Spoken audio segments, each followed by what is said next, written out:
Hello everyone. Today in accountancy of class 12th unit 3 company accounting for share capital, I am going to discuss the next topic, that is concept of employees stock option plan, preferential allotment and private placement of shares. It is a very important theoretical part of this chapter. So let's start the topic.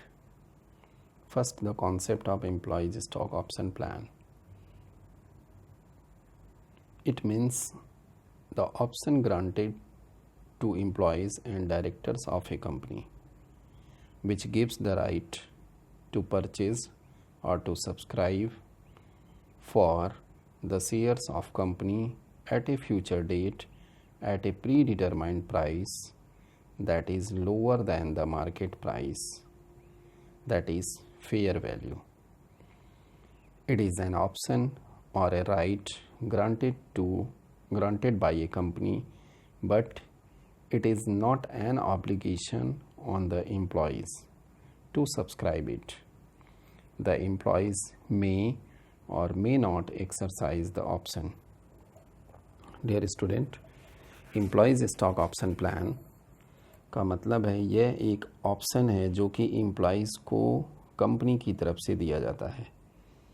Employees में company के employ और directors दोनों आएंगे, जिसमें उनको ये right दिया जाता है कि कंपनी के शेयर्स को वह परचेस कर सकते हैं, सब्सक्राइब कर सकते हैं एक फ्यूचर डेट पर, एक प्री डिटरमाइंड प्राइस पर। यह प्राइस जो होगी वह lower than the market price होगी जिसके ऊपर ये शेयर ऑफ़र किए जाते हैं, ये ऑप्शंस उनको दिए जाते हैं। यह एक ऑप्शन है या एक राइट है जो कि कंपनी की तरफ से अपने एम्प्लॉयज़ और डायरेक्टर्स को दिया जाता है, but it is not an obligation on the employees.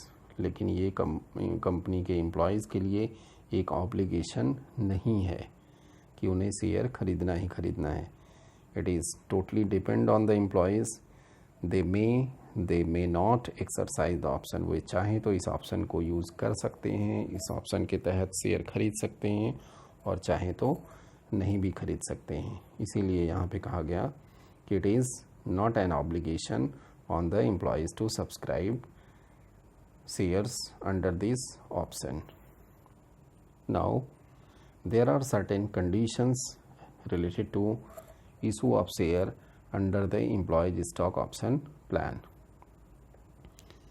A company may issue stock shares options fulfilling the following conditions. एक कंपनी को इस स्कीम के तहत शेयर इशू करने के लिए ये जो कंडीशंस हैं इन सभी को फुलफ़िल करना पड़ेगा, तभी वह कंपनी शेयर इस स्कीम के अंदर अपने एम्प्लॉयज़ को इशू कर पाएगी।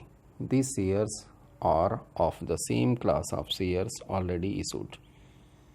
इस स्कीम के तहत जो भी शेयर्स इशू किए जाएंगे उसी क्लास का शेयर पहले से इशू होना चाहिए। It is authorised by special resolution passed by the company. और इस स्कीम के तहत शेयर को इशू करने के लिए स्पेशल रेजोल्यूशन के तहत यह स्कीम पास होना चाहिए, एथोराइज्ड होना चाहिए। The resolution specifies the number of shares, the current market price, consideration if any, and the class or classes of directors or employees to whom such shares are to be issued. तीसरी जो condition है कि उस resolution में ये बात बिल्कुल specify होनी चाहिए कि कितने शेयर्स को इस स्कीम के तहत इशू किया जाएगा, उसकी करंट मार्केट प्राइस क्या होगी, अगर कोई कंसिडरेशन है तो वह कितना है, और साथ में एम्प्लॉयज़ और डायरेक्टर की वह क्लास या क्लासेस जिन एम्प्लॉयज़ या डायरेक्टर को ये शेयर इशू किए जाएंगे, इन सभी से रिलेटेड इंफॉर्मेशन को स्पेसिफाई करना पड़ेगा। नेक्स्ट कहा गया not less than 1 year has the date of issue elapsed since the date on which the company has commenced business. और 1 साल से कम का समय नहीं होना चाहिए इस तरह के इशू को जिसमें कि कंपनी अपना बिजनेस शुरू की है जब से, तो उसमें 1 साल से कम का समय नहीं होना चाहिए। मतलब हम कह सकते हैं कि 1 साल का बिजनेस करने के बाद ही कंपनी इस स्कीम के तहत शेयर को इशू कर सकती है। नेक्स्ट कहा गया, this shares are issued in accordance with the SEBI regulations if the shares are listed. अगर कंपनी के शेयर सिक्योरिटीज़ मार्केट में लिस्टेड हैं, स्टॉक एक्सचेंज में लिस्टेड हैं, तो उस कंडीशन में कंपनी को सेबी रेगुलेशंस को, गाइडलाइंस को फॉलो करना पड़ेगा एम्प्लॉयज स्टॉक ऑप्शन प्लान के तहत शेयर को इशू करने के पहले। तो these are the various conditions which a company have to fulfil before issue of share under employees stock option plan. Now the next term is preferential allotment. Preferential allotment means allotment of share at a predetermined price to the identified people or group who are interested in taking shares of company. Preferential allotment के तहत company के द्वारा shares को pre determined price पर identified people और group को issue किया जाता है, जिसमें ये ग्रुप के लोग कंपनी के शेयर को लेने में अपना इंटरेस्ट शो करते हैं। इसमें जो व्यक्ति हो सकते हैं या ग्रुप ऑफ पीपल हो सकते हैं, प्रमोटर्स हो सकते हैं, बैंक्स हो सकते हैं, फाइनेंशियल इंस्टीट्यूशंस हो सकते हैं, LIC GIC जैसी संस्थाएं हो सकती हैं और सप्लायर्स हो सकते हैं। The company is required to pass a special resolution in the meeting of shareholders before proceeding with preferential allotment. एक कंपनी को preferential allotment को करने के पहले शेयर होल्डर्स की मीटिंग में इससे रिलेटेड स्पेशल रेजोल्यूशन पास करना आवश्यक है, तभी एक कंपनी प्रेफरेंशियल अलॉटमेंट के तहत शेयर को इशू कर सकती है। Now the next is private placement of shares. Private placement of share का जो रेगुलेशन है, that is according to the section 42 of companies act 2013।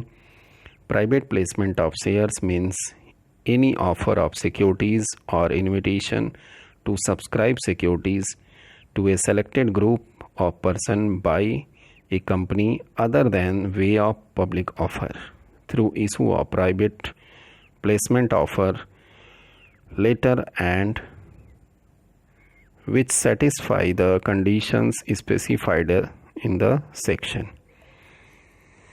Accounting treatment for private placement of shares are passed as in the case of issue of share for cash to the public. Private placement of share के case में accounting entries बिल्कुल उसी तरीके से की जाएगी जैसा कि हम entries शेयर जो पब्लिक को इशू किए जाते हैं फॉर कैश, उस केस में जिस तरीके से एंट्री करते हैं, सेम उसी तरीके से entry private placement of shares में भी की जाएगी। यहाँ पर बस आपको ध्यान रखना है कि प्राइवेट प्लेसमेंट का मतलब होता है कि शेयर्स को यहाँ पर जो इशू किया जा रहा है या इनवाइट किया जा रहा है जिन लोगों को, ये जो ग्रुप है, जो पर्सन्स हैं, उनको पहले से ही सेलेक्ट किया गया होता है और कंपनी यहाँ पर पब्लिक ऑफ़र में नहीं जाती है बल्कि सेलेक्टेड ग्रुप और या लोगों को शेयर को इशू करती है। और इसमें जो सर्टेन कंडीशंस होती हैं उन सभी को यहाँ पे सेटिस्फाई करना होता है, तभी एक company private placement of shares के लिए जाती है। कंपनी यहाँ पर श्योर होती है कि जो उसके प्राइवेट सोर्सेज ऑफ फाइनेंस हैं उसके थ्रू उसको सफिशिएंट रिक्वायर्ड फाइनेंस जो है वह मिल जाएगा, तभी एक company private placement of share के लिए प्रोसीड करती है। आई होप आपको employees stock option plan, preferential allotment और प्राइवेट प्लेसमेंट का कॉन्सेप्ट समझ में आया होगा। Thank you very much for